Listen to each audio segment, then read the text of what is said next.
Welcome into another episode of the Film Room. I'm really excited to be joined today by someone who has lit the country on fire this year as Vandy continues to rise and keep taking steps as a program. That's Mikayla Blakes.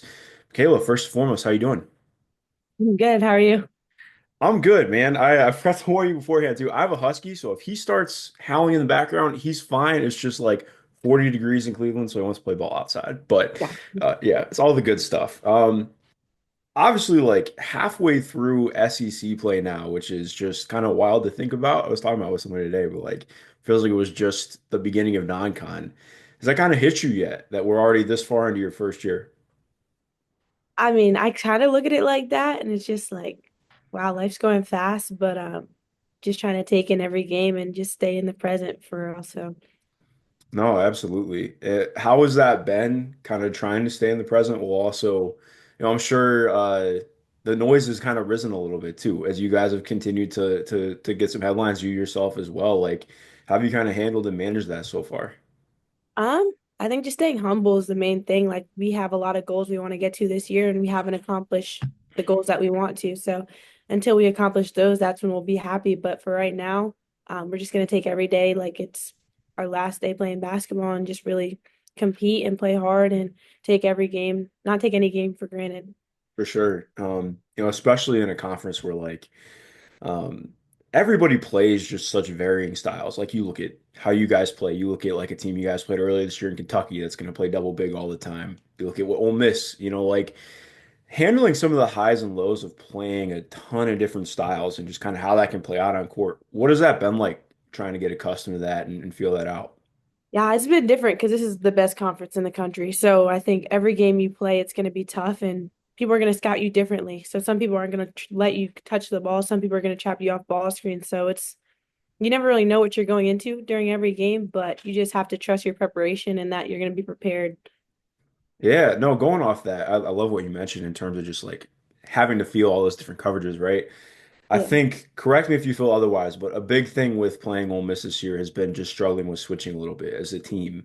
So Mhm. coming off that game, having those two games against them, when you guys play a team that's going to be pretty switch heavy, what are you looking to get into and kind of approach those games differently? I think just probably more movement off the ball so that people aren't just going to be sitting in the lane watching the switch happen. And I think for us with the switches, we just have to take our time too. And I think playing Ole Miss has taught us that just taking our time and reading the floor better, we'll have better opportunities. No, absolutely. And I mean, they're tough for anybody. That team just Yeah, doesn't get enough hype. Like Madison Scott's one of the best defenders I've ever watched, yeah. and I can imagine playing against her is not always the most fun in terms of kind of getting used to that. But um, with respect to just looking at how this team plays and the way that you guys approach things, um, and one of my favorite aspects of your game, I feel like you were very good at just like kind of taking mistakes in stride, which is really important for how you guys play. Do Mhm. you feel that, or is that something that's kind of just that it comes through for me, but maybe not so much for you? I think for sure mistakes are going to happen and stuff like that, and it's just how you capitalize on them. You can't really be so stuck on them, but you have to take the opportunity of them and make the best out of the opportunity. So I've just been trying to do that during this SEC play for sure. Yeah, no, it comes through for sure because I think especially like when you're an up-tempo press team that wants to play with the possession game, you got to be able to have that mentality. It's easier said than done because like, For sometimes sure. people do that, it can kill their confidence. Other times, just it takes a lot to learn that. But going off that too, I think something that's resonated in anything I've seen from you and also talking, I caught up with Camille last week. She Mhm. had a really interesting quote just talking about how like seeing your impact and how you approach things really drives her. First off, how does that feel kind of hearing that from a teammate? Um, like that's really like my like right hand right there. I Yeah. think us having the confidence in each other before the season even started is what's allowing us to have these seasons right here where we've had a lot of growth and we've definitely been proving ourselves. So I think just being able to play with somebody like that on the court who I know is going to have my back 100% of the time just gives me full go. And I know I'm going to have her back 100% of the time. So she has full go as well. Yeah. And in taking, kind of a leadership role this year, especially in like just how you approach things, how have you kind of felt that out? Because I think, we can watch it from the outside and be like, oh, wow, she's like really handling it. But like, coming in and doing that as a freshman on a pretty veteran team, that's not always the easiest to do.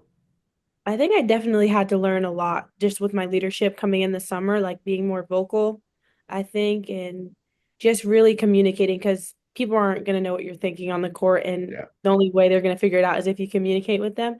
So that I've been working on a lot and just being a positive teammate for sure. I'm just always going to uplift my teammates and let them know that I'm always going to have their back and that they're really good players. So like, don't let any mistake hinder you.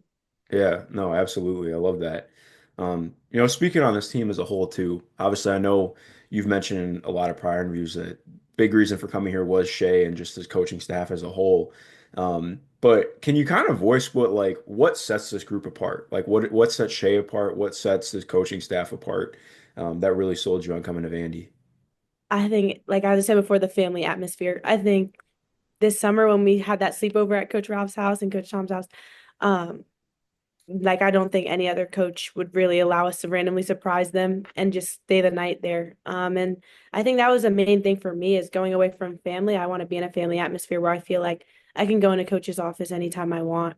And that I can call any of my teammates anytime I have a problem or if I want to go shopping or anything like that. Like that they're available. And that's what I felt here. And that they told me that they were always going to be there to support me. They were always going to be there to pick me up. And that it's really a sisterhood here. And we're going to always be each other's biggest supporters. No, absolutely. I love hearing that. Um, Especially with Shay too. I think, you get an implication of seeing her like obviously very incredible with the basketball X's and O's and stuff, but has a lot in terms of tapping into what goes outside of basketball. And it seems like that really helps in some ways in focusing on the game too. So what has that been like kind of having that sort of perspective from her? It's been good. It's like been a perfect balance. Like she's not solely focused on me as just being a basketball player, but it's also what is life outside of basketball? How's your family doing? And I think that's also one thing I love about Coach Ralph is that I'm more than a basketball player to her. Like, yes, I'm performing for her on the basketball court, but outside of the court, she's worried about me, and just making sure I'm okay. And then I can look at her as like a second mom, ask her questions that I could ask my mom and just get her input with anything outside of basketball, school wise, and just anything like that. So Yeah, no, that's awesome to have. Kind of transitioning back into some other stuff on court. Learning this defense, I think, you guys play a very unique brand of defense that not a lot of teams can replicate. Obviously, like it's zone, but it can be a lot of like switchiness, a lot of just playing on a string. What has it been like kind of getting used to that? I know obviously from having watched you before, you were a very good defender coming here, but especially again, when you ramp up the competition level, it's a lot. I think coming in the summer, I was so confused with the defenses because there were so many different Yeah. names. So I was just trying to make sure I knew which one was which, and it definitely took me a little bit just to understand like what we were really trying to get out of each defense and each press. And maybe it's not just a turnover every time, but it's just to slow down the shot clock and just clog the lane. So I think just going over film a lot definitely helped me with that and making reads. And I don't know, I just asked my teammates for help a lot of the time with defenses too.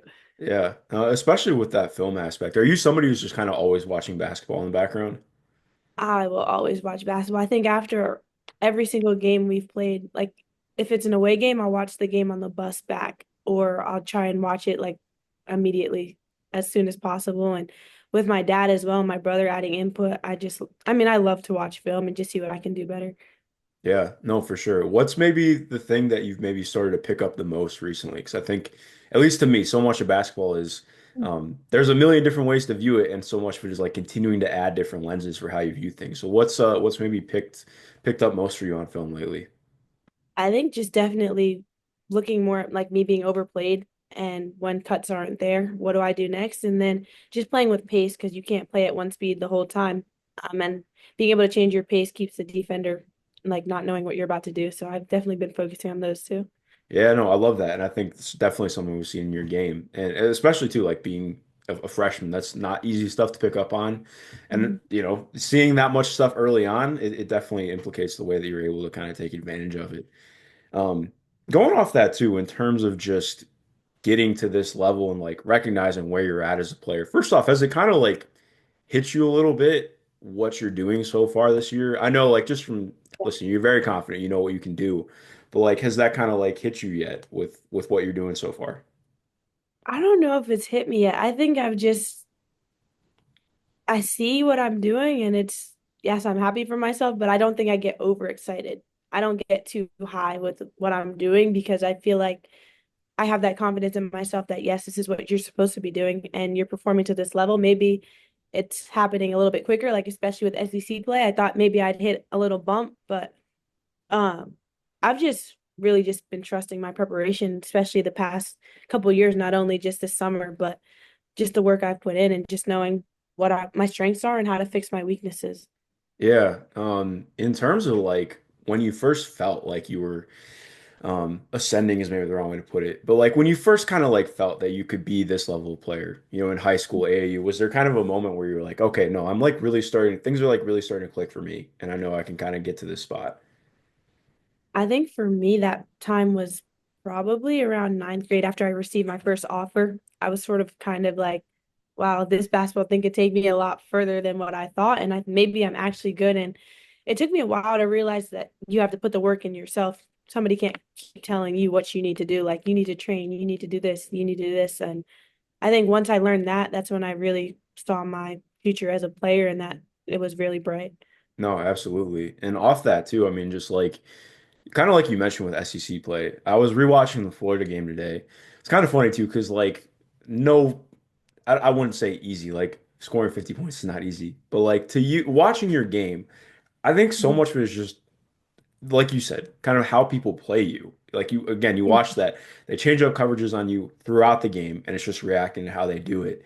Um, so it's probably not as easy for you to feel it in the moment, and be like, yeah, I mean, I'm just going out and playing basketball, right? But I think that's the simplicity of it, and that's what makes you such a good player. Like you read things really fast, you pick it up really fast, and it's not easy to do that. So especially in getting to that too, like I think you really excel as somebody who can play on and off the ball, which is part of why you work so well in this offense. But when did you kind of first get accustomed to that? Because a lot of players are, if you excel with the ball in your hands, that's the thing you do, and then you Yeah. try and learn the other stuff. But like, when did you kind of first get used to that?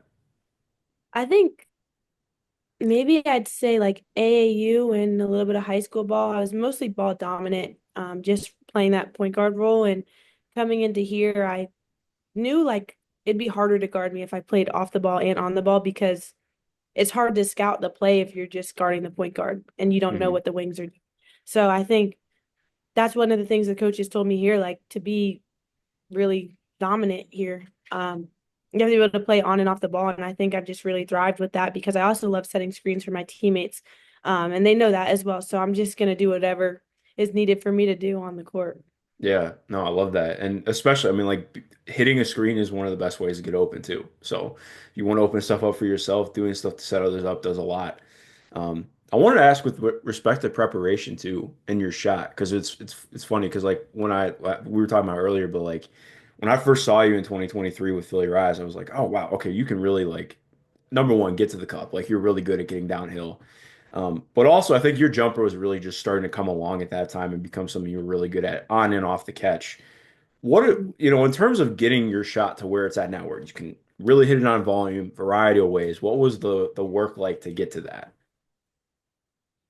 Oh, well, it was a lot of early morning workouts with my dad. Like 6 a.m., we'd go and work out before school started, and it's just shooting, just shooting, just shooting. And it's just really like, as I said before, just having that confidence that it's gonna go in and like in order to be a three-level threat, you have to be able to hit the three ball or else people are going to guard you just in the paint. So um I just really had to understand like to take my game to a next level what was needed for me and that was to hit the three ball. So I was just really focusing on that a lot during the summer and shooting on the gun as well. Hmm. Yeah, I mean, like in terms of like that confidence aspect too, because I think it's one thing to practice a shot, but to continue feeling that confidence in game, particularly when you're like first getting used to it. Mhm. How'd you kind of keep that mindset instilled in yourself? Because I think it's especially when somebody's like just getting used to becoming a volume shooter, it can take some time. So like, what was that like in kind of getting used to that? And I'm still gaining my confidence with that, but I think as I said, just having the people around me who trust me to take those shots and they tell me that it's a good shot, or if it's not a good shot, what else I could have done differently. So I think it's just, as I said, like the people around me are just going to keep my confidence high. And maybe if I feel like I'm not performing to my ability with like regards to shooting, they're going to tell me to keep shooting because they believe in me. So that's really the main thing is just having the belief. No, absolutely. Couple more things. Mhm. With respect to like what motivates you, I wanted to ask that because I think again, it comes off as you being a very driven person, both in Yeah. how you play and just the way you talk. So, what would you say is kind of the biggest driver for you in continuing to improve every day? Thing for me, I have that competitiveness in me, and I feel like I'm an underdog. I think many people still don't fully respect me and my game, and that every time I step up on the court, I'm going to prove to you that I'm probably one of the best players in the country. So I'm going to prove that to you every day and take that with that mindset. And every time I step on the court, I'm going to play like it's my last game as well. So Yeah, no, it shows, and I love that mindset. Um, off that too, it's funny. So I originally covered on the men's side, and I watched your brother a lot coming up. What have you maybe learned the most from his experience, and how did that kind of shape your experience getting into college?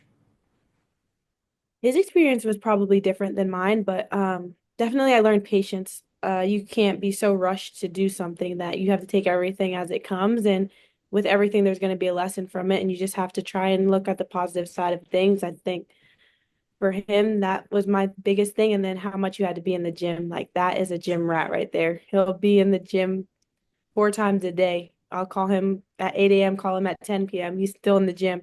Um, and that just really brought to mind like if you want to be good, you gotta get in the gym and work on the things that you need to work on. Yeah, no, definitely. It's been cool to see him have this kind of breakout year at Stanford. Um, and going on from there before we get into the film, in terms of things that you want to keep improving on, like you mentioned, staying rooted in this year. What are the things you really want to accomplish this year as an individual and as a team? Yeah, I think as a team, we have goals that we want to make a deep March Madness run. We want to make a deep run in the SEC tournament, and that we're going to compete every game, and that whatever comes individually with that, I'm going to play my part on this team and doing whatever is needed from me. And whatever comes with that individually, I'm not really hunting anything, but I'm going to accept it as if it comes. But it's not like the reason I play is just for individual accolades. I'm going to play for the team and for the team to win and achieve those goals that we have. Definitely. And then in terms of things that you just want to accomplish overall at Vanderbilt, like have you kind of thought about that? Like these are the things, like is there a goal chart for like, this is what we're gonna do when I'm here? I think definitely just my main thing coming here was to return us back to the Final Four. And that coming here, I really believed in Coach Ralph, and she believes in me that we can do it here, and that we have the right pieces and we have everything we need, especially with the new basketball facility we just got. That's going to help us with recruits. I feel like we can definitely be one of those contenders soon. Absolutely. Yeah. So all right, let me get this film pulled up. Just a couple of things to run through. I did want to ask too, just in terms of that competitiveness though, like where does that come from for you, and how do you kind of keep instilling that? Because you mentioned like obviously the underdog mentality and feeling that out, but like what fuels that for you every day? My competitiveness is bad. I think when I'm playing Uno with my teammates or anything like that, they know that I'm gonna get super competitive and they know I take every game seriously. So I think it's just having that mindset that you want to be the best, and that's how it's gonna go. No, absolutely. I love that. I found out that I was too competitive. I think I was 10 years old. It was New Year's Eve, and my grandmother was beating the crap out of me in Monopoly, and I got mad and I flipped the board. And then I didn't hang out for the rest of the night. But you learn sometimes that you have Yeah, to rein in the competitiveness a I little bit. understand. But um I think no. yeah. So I mean, getting started on the film, I think we didn't even talk about it that much, which is my bad, but like your defense is one of the things that really stands out a ton, especially with respect to competitiveness. Like you cannot play in this press without being a competitor who's going to give it your all on every possession. Um, we talked a lot about getting used to the zone and the stuff in the half court, but in terms of getting used to the press all the time, what has that been like, particularly from a stamina aspect? 'Cause you're playing, I think, like 34, 35 minutes a game right now. Yeah, I definitely knew I had to be in shape in order to press full game, and that even when you're tired, you can't tell yourself you're tired because I mean you're on the court, so what can Yeah. you do? You can't really sit down on the court, but you're just gonna have to dig deep and just push through. And that's probably my mindset with everything because it's gonna be hard. It's no, nothing's easy, but it's just your mindset when you're doing it. Definitely. So one of the things that I love about your defense, I feel like you're so good at playing kind of in what I call no man's land a little bit in how you guys play defense because it's a lot of playing one-on-one, but also being able to play the gaps. Mhm. Um, so first off, I mean, your awareness always stands out and your ability to make plays while not getting beat. So, but what are you kind of always, in terms of like looking to make plays when you are on an island a little bit? What are the things that stand out most to you? I think for me, I love when the defender turns their back and my teammate's guarding them because I love to double and trap. And I Yeah. think it just surprises people because sometimes they'll think they're getting past my teammate, but the second they stop, I'm right there behind them ready to poke the ball. So I think I love that and just playing in gaps, like you said before. It's just, I don't know, it's just fun to me that I know you can get steals that way. Yeah, I mean it's a great way to fuel transition and get easy buckets too. Especially right here. Like again, I think your ability to just use your hands and be an impact in the gaps. Like, I mean to you, it's probably like you're just used to doing it, but at the same time, like it's not. I think it's so much of being a good defender is being able to dictate things, and you've really started to excel at that this year. Especially looking for like getting into the passing lanes though. Mhm. I mean, sort of like similar to like shot selection. How do you kind of like, is there like a thought process for you in like how you want to attack things in the gap, or does it just kind of happens for you? It's really just anticipating what the person with the ball is going to do. Hmm. And seeing when they pick up their dribble and they're staring right at my defender, that's definitely the only way they're going to pass it. So I just try to get in the passing lanes then and try to time it up. Yeah, no, absolutely. And you do that incredibly well right here. Um, so getting into the next thing, in terms of just like uh, having success in that press, like we talked about. I feel Mhm. like, I mean, again, your lateral quickness and just ability to use your hands and stay in front. You guys force a 10-second here. Again, like with having success in the press and being able to like kind of be nonstop in it. I mean, what has been the most important part for you in getting used to that? I love to play with energy. So I mean, pressing it just fuels our energy when we continue to create turnovers that I mean, we're just going to continue to keep pressing and continue to make that momentum. So when we continue to see that there's results with our press that we just continue to dig deeper into it and just continue to keep pressing and have energy. Definitely. And especially with like mirroring somebody too and really being able to stick in front. Um, I mean, what are the things that you are looking for in an offensive player that you're trying to stay in? Like, are you somebody who looks at hips? You look at eyes? Like, what are you looking at typically when you're on defense? I try to look at their waist because, Yeah, I mean, if you look at the ball, you're probably going to get lost. And you look at absolutely. their eyes, you're probably going to get lost as well because they're probably going to try and misdirect you. But looking at their waist tells you exactly where they want to go. Hmm. No, definitely. Um, yeah, so getting back into offense a little bit too, like we talked about earlier, I think your ability to cut, because it's funny again, in that Tennessee game, I feel like half your points came on cuts. Um, when you're finding, I mean, again, just feeling out the ball and finding it, like what are you looking for as a cutter typically? Because again, like we were saying earlier, I think so much of what makes you excel is like you can be somebody who's so effective without the ball too. Yeah, I think for me, I just know I'm going to be overplayed a lot. A lot of people try to prevent me from touching the ball, and that in order to get open, you're going to have to cut, backdoor cut, and fake cut. So I think I've definitely been getting better with that and just having that connection with my teammates as well, knowing like we're on the same page that when I cut, they're going to see me.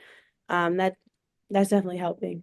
Yeah, I've been really impressed with your ability to just kind of play off the flow of spacing too, right? Like you rarely stand still. Like I feel like you are always kind of moving, and obviously that plays into cutting too. But like, how has the way you see spacing like changed at all since coming to Vanderbilt? Like, is there anything you've learned from the offense or kind of how Shea teaches the game that's like maybe changed how you view things? I think definitely like being in this space that I've just realized a lot of defenders tend to fall asleep a lot and they tend to ball watch. And I think in Hmm. high school I didn't really realize that as much as I am now. And I think that's definitely helping me with making better reads as well. Yeah, no, definitely. That's a great point. It's always, I mean, you can always see people when they fall asleep. So when, obviously, you know what play this is, but like when you are, as soon as you guys are getting to into the situation, obviously, you know it's late clock, you know it's, kind of do or die situation. Mhm. And you're tossing the ball into Camille. What are you kind of feeling out in this possession? Like, what are you thinking? What are you kind of ready to react to? Yeah, honestly couldn't even tell you what I was thinking. I was honestly thinking Camille, the layup was going in. But just as I do in practice, I just always follow the shot when like once I throw the ball in. And luckily that landed right where I was jumping and I wasn't being boxed out. So it just gave me like a wide open shot. Yeah. And I know watching this, you probably just think like, yeah, it's pretty simple. It's just what I do. But I just think again, to me, like, I don't know how to quantify it, but like your timing always like stands out to me. You're able to get to that ball. I mean, like the cut we showed earlier, the timing is awesome. The timing on the ball here is awesome. Like if you mistime that, then you probably don't get up with the layup in time, Yeah. or you run into somebody. Like it's just little things like that. I gotta ask too, having the bench right here, it's not common for a lot of courts. Yeah. How much do you like getting to have that? Obviously, in this moment, it's pretty sick. I love that. I mean, we'll make plays on the baseline and we'll fall out, and some of our players from the bench will come over and pick us up. So it's just like having their energy right there. Mhm. It's definitely beneficial, and then we can hear them communicate as well on out of bounds plays and stuff like that. So I honestly love the way that the court is set up. I know a lot of people don't like it, Oh, but I love it. I wish every court was like it, honestly. I love it. Yeah. No, that's dope. So getting into this play, in terms of just using a screen, I think part of what I love here, it's almost like, I mean, it's not technically a flare, but it's like flare adjacent in terms of like just using a screen to set yourself up. What, like you talked about earlier with, reading kind of how your defenders react to things. What are the things you're looking for here when you're getting this opportunity, when you pass the I ball think and a get lot of screen? people anticipate that I go off that wave screen, and a lot of people try to take it away because I've gotten a lot of cuts off that wave screen wide Yeah. open. And I think just being able to keep the defenders on their toes because if you play me one way, I'm gonna go a different way. So I think just being able to, as I said, like be a threat in different situations. No, absolutely. Um, and especially like using that kind of screen too, like basically like a UCLA cut too, like in terms of just like feeling that out because you have the option to do a lot of different things. Mhm. Especially in reading this so quickly, like what has it been like kind of picking that up and getting to that point? Because again, like it's not easy to read those things. Like you're reading like four or five different things in, a second and a half. It's a lot of work. Yeah, I think just seeing space and just knowing what to do and anticipating what the defender is gonna do. I knew like coming into this game, like as I drove to lanes, I'd have people trying to poke at the ball. So being able to throw it out in front of me and be able to go get it and time it up. I mean, I just, I guess that was a smart play for me. Yeah. Are you like a big visualization person? Like, are you somebody who kind of like pictures how things are going to play out? Um, I don't really kind of visualize a lot of Yeah, things. I think just like a lot of film, like all that time I spend into film is just anticipating what people are going to do and learning people's tendencies as well. no, absolutely. Um, okay, getting into this one again in late clock stuff. Okay, so let's say when a team gets into dragging you guys deep into a possession, how does that kind of change up the way that you're playing things, reading things, and what you're looking to get to? Um, I think we know a lot of things are going to be taken away, but it's just getting the ball into people's hands who are hot. I think that's one thing that we do well as well. And that we know how to space out the floor a little bit so that if somebody has a mismatch, we're able to take advantage of that. Mhm. No, definitely. So yeah, yeah, on this play, when you're getting okay, balls back in your hands with 5 seconds left, what are you kind of like hoping to get to? What are you looking for? I just knew how to get the shot off, and I thought really I was going to get to the rim on this one when I came left, but I also knew that she was anticipating my setback, so I'd have to shot fake it as well. Hmm. No, definitely. I mean, again, like three, four different reads in a second and a half. Like, so it's pretty awesome stuff. And you were on an absolute heater in this game too. Like when you have a game like that, when you just kind of are in that kind of rhythm and you know it, like watching you and Sarah Ashley go back and forth was first off a blast. Probably not as fun having a defender on the other side, but like in kind of feeling that sort of rhythm come out, like is there? Did you just kind of know early on in the game, like, oh wow, okay, I just kind of have like a different flow today? I just really try not to force anything coming into games and that take anything that the game gives me. So, um, it's just realizing that the way I was being played, it allowed for me to be able to get to the rim and get to the line and hit a couple of threes, especially in transition as well. Definitely. Just a couple more quick clips to get through. Uh, So right here, I think your finishing ability at the rim has been one of my favorite parts of your game this season, and also, when you were in high school too. Um, when did you like first feel really comfortable in how you attack the rim? Because I think to me, like you talked about with pacing earlier, I mean, this is definitely an aspect of pacing, like being able to just take this Euro step real quick, like um, feeling the help instead of letting this be a straight line drive that maybe you get free throws, but it could also end up being a charge. Like, you know, Mhm. when did you kind of first start developing that out? I think as you said before, like growing up into basketball, I've always had a quick first step, and that was my advantage getting to the rim. And now it's college level, so people are going to try and take charges on you. So it's what are you going to do when they try and take a charge on you and stand there? Um, and I just read that she slid over and that nobody was coming on the left side, so I had space to step through. Definitely. Yeah. No, that's tough too because she's like great low man, great in help, and they like sending the tagger a lot like that. So being able to like see that early and take advantage of that's big time. Um, like we talked about earlier with spacing, I think to me, like this is one of my favorite plays from you all year, especially early on. I just love this because to me, it illustrates what you do. Like you talked about the pacing aspect, being able to like kind of drag out this screen and then get the ball flowing from there. Like I think so often when a player gets two on the ball, they either try and just like gun it and go fast or they stop and they don't really know what to do. Um, Mhm. how have you felt like you've grown the most this year in terms of handling ball pressure like that? I think, as you said before, I think in high school I would normally see a trap and I pick it up and try and figure out how to pass it out. But I think now just realizing that it's a post player coming out to guard me, that I'm able to get around them and get around their hips, and that you can't really go into the post player, but you have to create space so that you're able to get around. Yeah, no, absolutely. Because I think like I mean, it's an aggressive coverage, right? But in some ways, the best way to handle an aggressive coverage is to be aggressive right back and take advantage of it.